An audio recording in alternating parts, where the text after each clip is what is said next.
Quería aprovechar un video para presentar finalmente la impresión, la edición de Iridicente. Finalmente salió el libro por la editorial Ubirto de Roberto Matos. La verdad que un gusto para mí, la verdad que un lujo trabajar con él, con su impronta y con el catálogo de autores y de textos que tienen allí. Y formar parte de eso ya es un hecho feliz para mí. Un hecho para mí feliz también de poder haber culminado, por lo menos en parte, un proceso, una investigación, un desarrollo que tiene que ver con un proceso de estudio, de docencia, muchos años dando la materia Psicología del Arte, compilando materiales, buscando la manera de hacerlos accesibles, pero al mismo tiempo también para darle la impronta que era tal vez de mi interés trabajar. Al mismo tiempo, la inquietud de tener un trabajo ensayístico que pueda proyectar, amplificar inquietudes más allá de la psicología del arte a territorios vinculados estrictamente con la estética, tener ahí lateralmente y siempre como una buena irrigación la historia del arte y desde luego las temáticas, la terminología, la visión que aporta la filosofía del arte y también otros recursos como pueden ser algunas consideraciones antropológicas eh, y también algunas cuestiones vinculadas al estado actual del arte, a su contemporaneidad, y la reflexión también sobre los lenguajes, las técnicas, los estilos que pueden estar presentes y que ameritan y necesitan y piden y reclaman algún tipo de búsqueda teórica que que de algún modo los proyecten en un espacio de representación teórica también, conceptual. Y en el fondo uno busca también alguna imagen, alguna metáfora, alguna figura que pueda aunar una serie de perspectivas, hilvanar capítulos y orientaciones que ahora me gustaría brevemente transitar y puntualizar para presentar y dar una manera de- de dar cuenta, de registrar un poco así eh, relatadamente lo que ha sido esta experiencia de este libro y de lo que presenta. Recuerdo hace unos años en una reunión, alguien comentó, no recuerdo muy bien por qué, eh, que le parecía iridiscente una situación, no recuerdo si hablaba sobre un artista, sobre un objeto, no recuerdo bien, pero esa palabra me quedó resonando y pasaron los años y me pareció que era un término adecuado, una buena figura, una buena imagen para dar cuenta qué había sido este proceso que tiene como subtítulo Arte, Psicología y Experiencia Estética. Y iridiscente me parecía una buena imagen porque tiene que ver con esa refracción de la luz en el espectro, digamos, del arco iris. Tiene que haber una especie de cristal que haga posible que esa luz se convierta en colores. De algún modo, esta es la experiencia que de un lado y otro, digamos, podemos pensar que pasa entre la teoría y un fenómeno a ser analizado, pero también desde ese fenómeno, de esa realidad, cómo de algún modo también espera esa destilación, esa amplificación, esa cuestión polifónica, ¿no? Usamos la palabra polifónica aquí como metáfora sonora de lo que podía ser esta cuestión iridiscente de colores y de colores que de algún modo también fulguran, ¿no? Algo así entonces como si la experiencia estética, el hecho estético, la pregunta estética, el enigma estético, reclama y cuando se presenta, digamos, en su cristal, digamos, teórico, irradia una serie de conceptos. Y al mismo tiempo, cuando la teoría, digamos, se vincula con el fenómeno, por ejemplo, de la belleza o de la experiencia estética ampliada, que después me gustaría mencionar un poquito al respecto de esto, también implica una variación de posibilidades eh, que, que- que, que no se resuelven solo en la abstracción teórica, sino que necesitan irradiarse en la realidad. Como si fuera también otra figura, una banda de Moebius, muy usada esta figura por el psicoanálisis, por Lacan, de un lado y de otro de esa banda se tocan cuando se pliegan de esa manera tan particular en ese ocho, en ese infinito,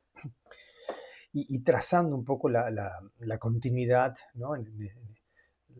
mantenerse en la misma superficie, en realidad uno está pasando hacia la otra. Esa era un poco la expectativa final, que sea un texto, desde luego teórico, pero con la secreta esperanza de que sea un texto que también anime un poco la producción artística o la sensibilidad estética, sin tener que ser un artista. Todos somos, tarde o temprano, receptores, co-creadores de alguna manera de una experiencia estética, que incluso, y esto también fue tal vez motivo inicial de la pregunta, acerca de no solamente una pregunta por el arte, sino por la experiencia estética, porque también nos incita a experimentar estéticamente fenómenos que no requieren de algún modo de la factura humana, de la técnica humana. Algo que de algún modo Hegel sí reclamaba, que hablamos de arte y de experiencia estética, bueno, de experiencia estética cuando hablamos de arte, cuando está realmente la técnica, el artificio humano. Pero lo cierto es que el cielo estrellado, como decía Kant, un amanecer, la erupción de un volcán o lo que sea del orden natural, una gota de rocío cayendo en un amanecer, todo eso puede despertar una serie de, de experimentaciones, de transformaciones subjetivas, de impulsos y de éxtasis, de sensibilidad que no requerirían en principio de la técnica humana, a no ser que la técnica humana sea justamente la percepción, la captación, el sentirse estimulados por eso. De luego que es una operatoria humana,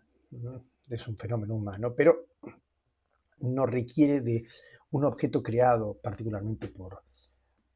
la experiencia humana. Por eso la noción de experiencia estética, pero al mismo tiempo experiencia estética porque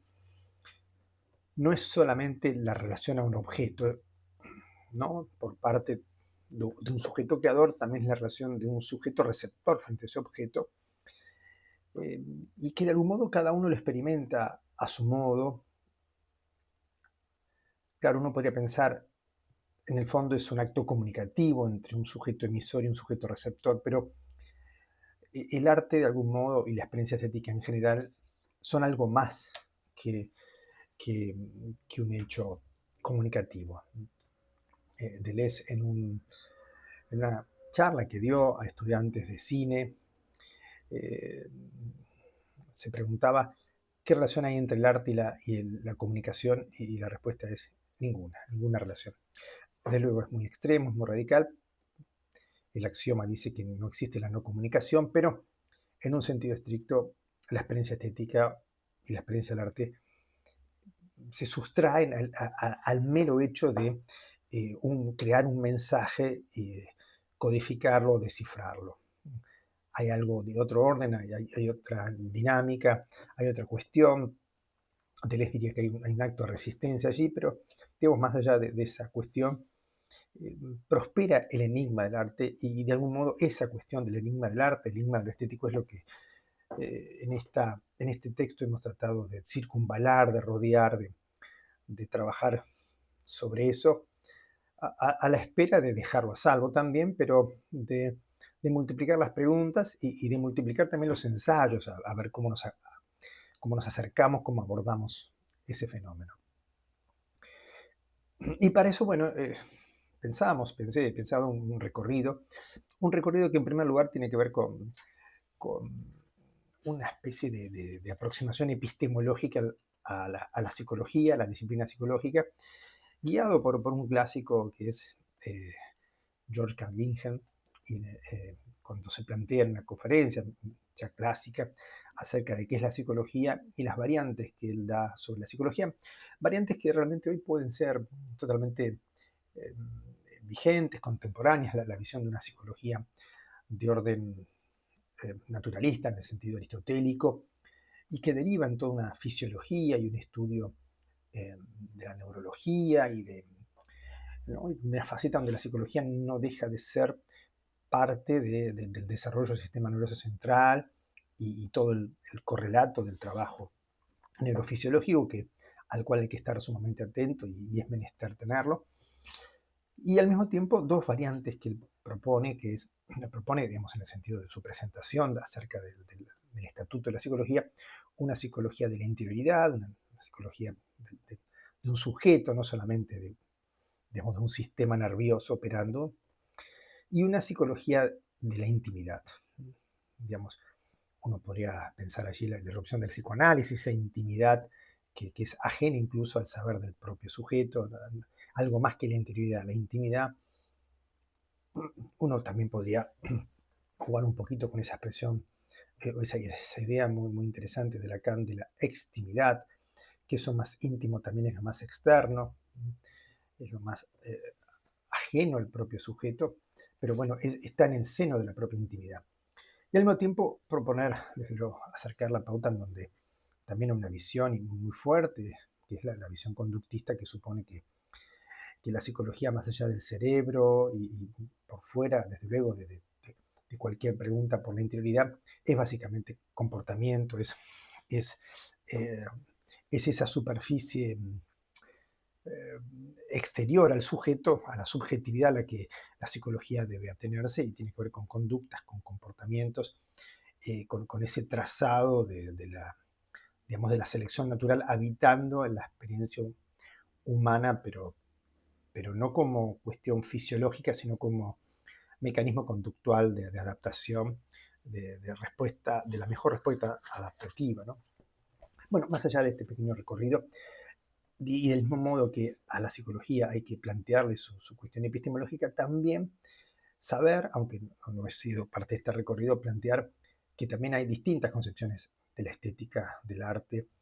concepciones que arraigan en una filosofía del arte, que arraigan también en consideraciones que dan cuenta del carácter epocal o de los mundos o culturas que conciben el hecho de estético, el hecho de la belleza, eh, por nombrar dos grandes visiones, una que aspira a cierta universalidad, eh, digamos, platónica, el eidos de la belleza, del calón, ¿no? Y sus irradiaciones, lo, la belleza como una cualidad, como lo bello, activado como atributo de las cosas en este mundo sensible. Pero bueno, la belleza allí, ¿no? Allá, y que de alguna manera abordarla sería abordar este tema más metafísico de qué es la belleza, pero también el problema de la mímesis y el problema de este mundo y de qué cosas son bellas, ¿no?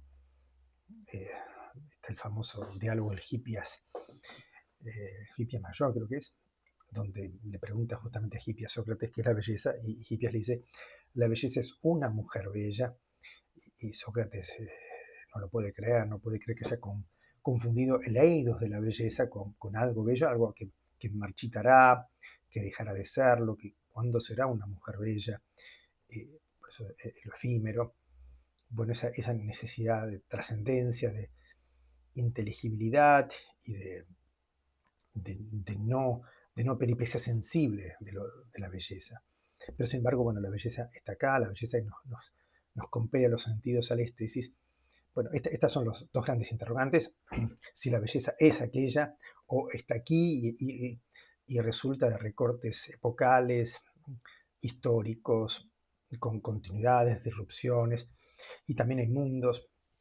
Bueno, simplemente por mencionar algunos aspectos que uno podría decir hay que tener en cuenta, y la psicología, desde luego que si aborda estas cuestiones, también se preguntará qué de universal puede haber en el fenómeno estético, qué de necesariamente particular lo hay, y en esa tensión aparecen distintas variaciones, distintas posibilidades, eh, y, y, lo interesante quizás es trabajar sobre casos. Eh,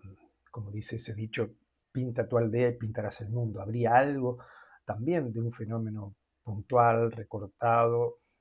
específico, solamente entendible, con esas variables muy específicas, que, bueno, desde luego un historiador de arte se dedicaría con detenimiento, con minucia, a recortar ese mundo donde hizo posible que tal fenómeno existiera, solo entendible allí, ¿no? Y al mismo tiempo pasan los años, los milenios, y eso sigue resonando, sigue funcionando, ¿no? La mitología griega, el teatro griego, etcétera, ¿no? Parecía ser que su eficacia no depende solamente de un horizonte cultural, parece amanecer por fuera de esas latitudes también, esa presencia, esa pregnancia del hecho estético allí. Una vez planteado eso, nos hemos involucrado, hemos intentado meternos en algunas temáticas, en algunos autores, en algunas problemáticas. Desde luego, un momento muy interesante, me parece fructífero del material ha sido eh, plantear las tres estéticas de Lacan, siguiendo también un texto que va yendo a ser un clásico, que es Las tres estéticas de Lacan de Massimo Recalcati, y en el abordaje que desde luego requiere introducirnos en la terminología, en los conceptos, en las articulaciones que presenta el psicoanálisis, sus problemáticas,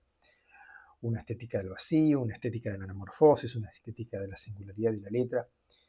Me pareció es un momento muy fecundo y tratar de buscar también ejemplos y casos, ¿no? Eh, Trabajar, por ejemplo, la obra de Townley, la obra de Julius von Andrea, ese escultor maravilloso, trabajar también el caso de la casa de Xavier Corberó, este notable artista catalán, y esa casa objeto extraordinaria que nos permite un poco jugar, tensionar los conceptos y ver cómo allí funcionan. Y ese maravilloso recorrido que hace eh, Recalcati puntuando las tres estéticas de Lacan, desde luego tienen que ver con los tres registros, con lo simbólico, lo imaginario, lo real y todas las posibilidades que allí aparecen de manera muy fecunda, ¿no? Otro interés que hemos tratado de hacer circular en el texto tiene que ver con plantearnos qué aportes puede haber desde la psicología referidos a, les decía, digamos, algo que no es solamente el problema de lo bello, del kalos griego, sino otros límites, otros márgenes, como por ejemplo la estética de lo siniestro, que tan, tan pertinentemente han analizado Eugenio Trías, justamente su texto Lo bello y lo siniestro, eh, también apoyándose desde luego en Freud, en el texto de lo siniestro, de Heimlich, y todo aquello que uno diría que traza un panorama más amplio y más inquietante que el problema de la belleza, ¿no? De hecho, casi diríamos que la belleza no sería solamente la belleza apolínea, la belleza tranquilizadora, serena, eh, que prodiga formas simétricas y matemáticas y que genera una suerte de suspiro ante el ajetreo del mundo. No, la belleza tiene algo de inquietante, de perturbador, ¿no? Está esa gran frase de Borges en su conferencia sobre la poesía, donde decía que la belleza está acechándonos. De un modo, hay algo de la belleza que nos prodiga una enorme preocupación. Como dice Lacan, es un velo, la belleza es un velo ante lo siniestro. Y si no palpitar algo de eso inquietante, de eso que augura una suerte de espanto, la belleza sería una especie de adorno o de decoración, como dice el, el pintor Francis Bacon, ¿no? Bueno, ese recorrido tan interesante acerca de una estética que no es la estética de lo bello ha sido muy fecundo de trabajar para mí. Y bueno, desde luego ha habido muchos análisis, hay muchos análisis al respecto, pero encontrar una articulación y ponerlo en consideración es muy importante. Mucho del arte actual, el arte contemporáneo, eh, vislumbra, tantea, coquetea con todas estas instancias que no tienen que ver con la belleza, con encarnar la belleza. Probablemente muchos de los artistas contemporáneos, si decimos que tu obra es bella, se sentiría como incomprendido, se sentiría que ha fracasado. No pareciera ser esa búsqueda, ¿no? Artistas de los más variados, ¿no? Desde, no sé, David Nebreda o Whitkins, los fotógrafos, eh, y obras de las más variadas, en todo tipo de arte y de expresión y de lenguaje, parecen ir más por esos lados, ¿no? Marina Abramovich, y en escritura y en pintura y en distintas artes, esto está presente de diversos modos, ¿no? Y la otra gran cuestión, también otro clásico para analizar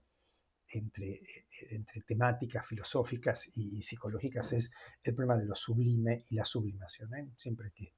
es es una tentación relacionar ambas cuestiones, pero efectivamente algo de eso hay, heredando en parte la estética del vacío, que, analizada previamente después en un capítulo posterior, está presente, está trabajado el problema de lo sublime y la sublimación, desde luego el texto de la crítica del juicio de Kant, y la presentación que hace el propio Eugenio Trías en el texto justamente Lo Bello y Lo Siniestro, dedica una buena parte a analizar el sentimiento de lo sublime, el proceso que lleva a lograr, a que se logre la experiencia de lo sublime, que es de carácter fuertemente psicológico. Las facultades psicológicas se ven alteradas, se ven revolucionadas ante la experiencia de lo infinito. Y eso infinito amorfo, indeterminado, incierto, caótico, que si es procesado adecuadamente y si eso logra de algún modo, eh, entre comillas, ser encapsulado en un objeto, en una experiencia, ante eso está la experiencia de lo sublime. De luego tiene que ver en gran medida con la experiencia de la sublimación, con ese goce permitido, con ese goce augurado, como un goce que no es un goce perturbador, un goce rancio, un goce que pone al sujeto fuera de juego. Al contrario, esto da la chance de una posibilidad a la pulsión y al deseo que de otro modo le sería imposible. Y agradecemos a los artistas y a la posibilidad de experimentar estéticamente que la sublimación y la experiencia de la sublime puedan suceder. También aquí, y teniendo también esa otra gran referencia que a mí siempre me gusta presentar, que es el pensamiento de Jean Baudrillard, que creo que es muy articulable en las configuraciones que aquí están presentes, y especialmente un concepto muy interesante de él, que es el concepto de transferencia poética, aparecido en sus últimos textos, que puede ser articulable con esta noción de lo sublime y la sublimación. Luego, yendo un poco a territorios más específicamente psicológicos, era casi necesario, digamos, en la parte que este texto tiene de texto bibliográfico, de texto de cátedra, es presentar el problema de las inteligencias múltiples de Gardner y sus vinculaciones, articulaciones con el arte. Era una tentación inevitable hacerlo y además creo que tiene su valor esta renovación de la concepción de inteligencia y cómo en las distintas aristas de los lenguajes artísticos aparece esta cuestión y parecía fecundo, interesante poder trabajar sobre eso. Y otro concepto interesante, deslizándonos también en el territorio psicoanalítico hacia otros lugares, el concepto de Winnicott, tan fecundo del objeto transicional, del espacio transicional como herramienta para pensar la experiencia estética, tanto de la creación como de la recepción artística, ¿no? Y un último aspecto teórico que me interesó trabajar aquí, que tiene que ver con el problema del teatro, y allí articular o plantear o presentar, por un lado, la perspectiva de Lech Vygotsky, muy interesante la visión que tienes acerca del teatro, del artista, de la formación actoral, de qué función tiene el arte como gran técnica de operación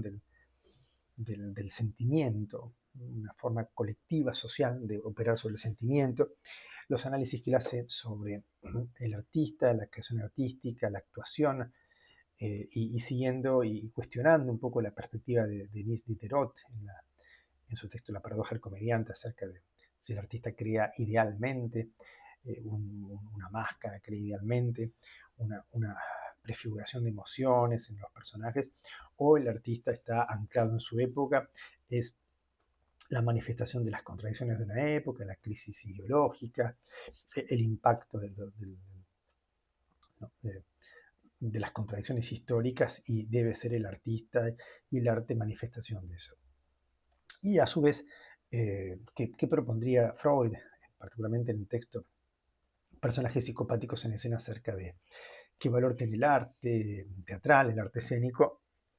Y hace una pequeña genealogía allí, Freud, que va desde el teatro griego, el teatro ya del siglo XVI, XVII, de Shakespeare, ¿no? El teatro, digamos, ya del comienzo de la modernidad, un teatro donde ya no es el héroe luchando contra el destino, sino contra una especie de orden social y de imposibilidad, de choque de intereses externos al propio sujeto, pero que el sujeto queda entrampado allí. Y finalmente, ese teatro de fin del siglo XIX, principio del siglo XX, que es un teatro ya más psicológico, donde el conflicto está en la intimidad del propio sujeto, como si en dos corrientes pulsionales, dos mociones pulsionales estuvieran ahí en contrapeso y se manifestara allí el nudo conflictivo. Y la pregunta que se hace Freud acerca de dónde sale esa potencia catártica, de dónde se logra allí la emanación que haga posible que suceda, ¿no? Algo así como la tensión artística y cómo hace el creador y toda la maquinaria teatral para que realmente haya una expectación de eso y se viva realmente con total intensidad, y tiene que ver con que ese núcleo, ese nudo del conflicto, de algún modo toca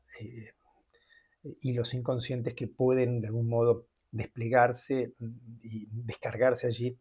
a condición de que no sean absolutamente revelados, ¿no? Que quedan bajo el velo de la condición artística, de la mímesis artística, sino serían, bueno, como de algún modo en la concepción de Heimlich, de los siniestros, yo diría, si se corre ese velo, si se suspende, digamos, esa distancia, caeríamos en una especie de horror, de realismo que sería inaceptable, ¿no? Y luego hay una segunda parte del libro que es trabajar sobre casos, esa iridiscencia ahora no es tanto la teoría yendo a la realidad, sino más bien la realidad de los de casos artísticos, de lenguajes, estilos, obras, autores, irradiando y pidiendo, de alguna manera, que la teoría venga a dar cuenta de eso, o los exija, los desafíe, los seduzca de alguna manera para que el pensamiento, en este caso el pensamiento anclado un poco en consideraciones psicológicas y estéticas, dé cuenta de ellos. Ahí, bueno, he realizado una pequeña referencia a algunas obras o algunas situaciones. Una es un hermoso cuadro llamado Momo crítica a los dioses, de Merten von Henkrichs, que es un lindo planteo acerca de varias consideraciones acerca de cómo acercarse al arte y la experiencia estética y a lo que nos pide una obra descifrar o no, y con qué recursos vamos y con qué capas de sentidos eso puede albergar. También es un ejercicio para detenernos, como pasa en cualquier gran obra, de evitar un poco el efecto Instagram, de que estemos poquitos segundos adelante de eso, sino que se nos vaya revelando y que vaya suscitando una serie de interrogantes que renuevan y revisan varias categorías psicológicas y estéticas que podemos presentarnos allí, ¿no? Después, un hermoso poema de Enrique Banch que analiza a Borges, Hospitalario y Feeling en su reflejo, y ver también a partir de ese poema qué problemáticas aparecen allí, qué problemáticas psicológicas aparecen, ¿no? Desde el uso del lenguaje, desde el juego metafórico, hasta el contenido, los temas que aparecen allí, merodear ese enigma de la experiencia estética y de una psicología del arte a partir, ahora ya no del lenguaje visual como hicimos en el cuadro de Mertens, sino ahora a través de un poema. Luego, un pequeño ensayo también sobre una presentación, un pequeño video que hace Sotheby's, la empresa que subasta, y en un caso que subastaba dos cuadros, dos autorretratos de Francis Bacon, y que hacía leer, interpretar, actuar, caracterizar, personificar. Nos preguntamos realmente qué sucede allí al actor al actor Jeremy Irons, diciendo las palabras, quizás las últimas palabras que diera en una entrevista, en una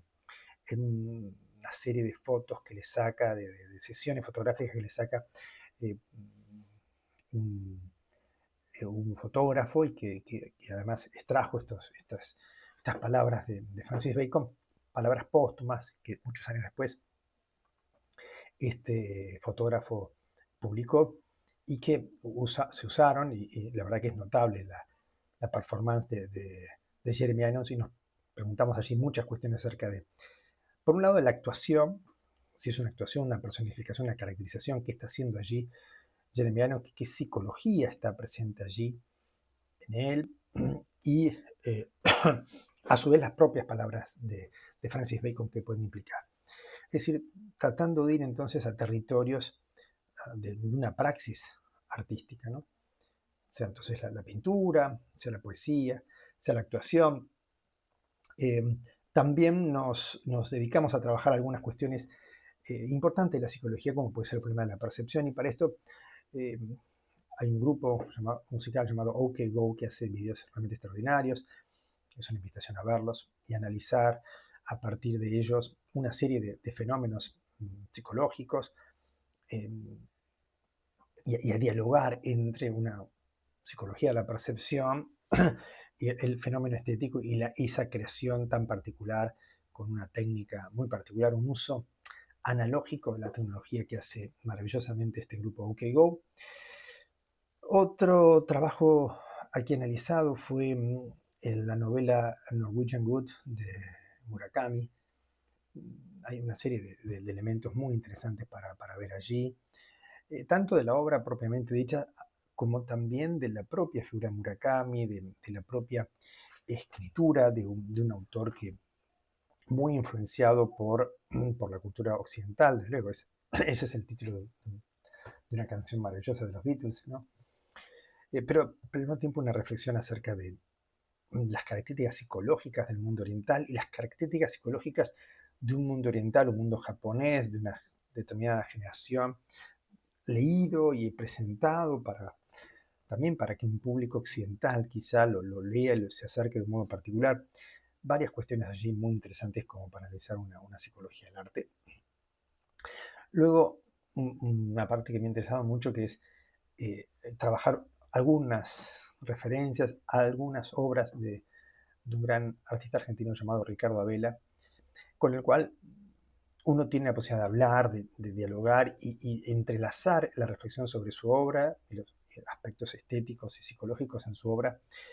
y saber del autor y hablar con el autor, ¿no? Esto es, digamos, lo que uno tal vez aspiraría con lo que hubiera aspirado para, entre comillas, lograr una psicología del arte y del artista, conocerlo, saber de él. Es cierto que este es todo un problema, porque tal vez no necesitamos saber quién fue Sófocles, qué le pasó en su vida para que escribiera Edipo Rey, o qué le pasó al final de su vida para que escribiera Edipo en Colonna, o saber las vicisitudes de la vida de Leonardo da Vinci o de Goethe, ¿no? Freud ensayó un poco algunas cuestiones acerca de un sueño, de un recuerdo de la infancia, por ejemplo, ¿no? De Leonardo, de Goethe. Y si no sabemos nada de ellos, la obra sigue hablando, sigue siendo ella una presencia que amerita todos los enigmas de la experiencia estética. Bueno, en el caso de Ricardo Abela podemos charlar con él y podemos dialogar y extraer en sus palabras, que además teoriza muy bien, piensa muy bien su obra, piensa muy bien sobre el arte. De paso, también es un buen ejercicio de ir junto con su obra y más allá de su obra y sus reflexiones. Vale la pena hacer ese ejercicio cuando eso es posible, ¿no? Aparte es una invitación a trabajar sobre su obra. Otro pequeño trabajo que me ha interesado es trabajar sobre la obra de una exposición de Martín Churba, diseñador y artista argentino, llamada Mutación. Me pareció muy interesante trabajar también otros aspectos, no solamente ¿no? los aspectos esperables, digamos, de una psicología del arte, sino también qué puede ser una instalación, una muestra, una presentación de alguien que migró desde el diseño de la moda al arte, al trabajo con materiales, con texturas, y qué elementos de una psicología del arte, una reflexión estética pueden haber allí. Y bueno, y finalmente, un pequeño lujo que me di, un gusto que me doy con mi amigo Tito Lorefice, que era trabajar sobre una obra, en este caso del teatro de objetos de Philippe Gentil, llamada El Pierrot, una obra maravillosa, al cual también le dedicamos, hicimos algún diálogo con él, diálogos que hemos compartido y además transcripciones o escritura de diálogo con él, hablando de esta obra tan maravillosa que nos lleva a preguntarnos mucho acerca del fenómeno de la identificación, de la mímesis, de la tecne, de cómo la potencia del objeto a veces es incluso mayor que la presencia de un ser humano en una escena, indaga, estimula toda una serie de fenómenos que quizá la propia creación humana no lo lograría. Eh, y transitar entonces para mí, durante muchos años trabajando estas cuestiones y poder convertirlas finalmente en un texto, eh, ha sido un recorrido feliz, un recorrido bueno, espero que transitarlo de distintos modos también. Eh, y también por idea y planteamiento en común con Roberto Matos de la editorial, de que sea una plataforma en la cual también habiten diálogos que podemos hacer también eh, en formas virtuales y presentaciones, donde un libro con toda la belleza de la historia de la imprenta y de la herencia de Gutenberg, eh, todo eso hecho feliz, tener un libro y en papel, pero al mismo tiempo saber que también es una invitación a recorrer de otros modos, ¿no? La experiencia de la creación, de la reflexión, de la teoría, de sumergirse, de ser parte, de entramar un poco cuestiones que uno hereda, ¿no? Como dice esa maravillosa frase de Henri Malraux que decía que la tradición no se hereda, se conquista, y cada libro que se publica es una conquista de la tradición. El agregado propio es muy poquito, será un muy poco porcentaje, pero habla a través de uno esa tradición y uno intenta ver qué decir, incluso qué decir en función también de cierto presente y quién sabe de cierto futuro. Así que bueno, también Iridescente es una linda aventura para compartir. Abrazo grande.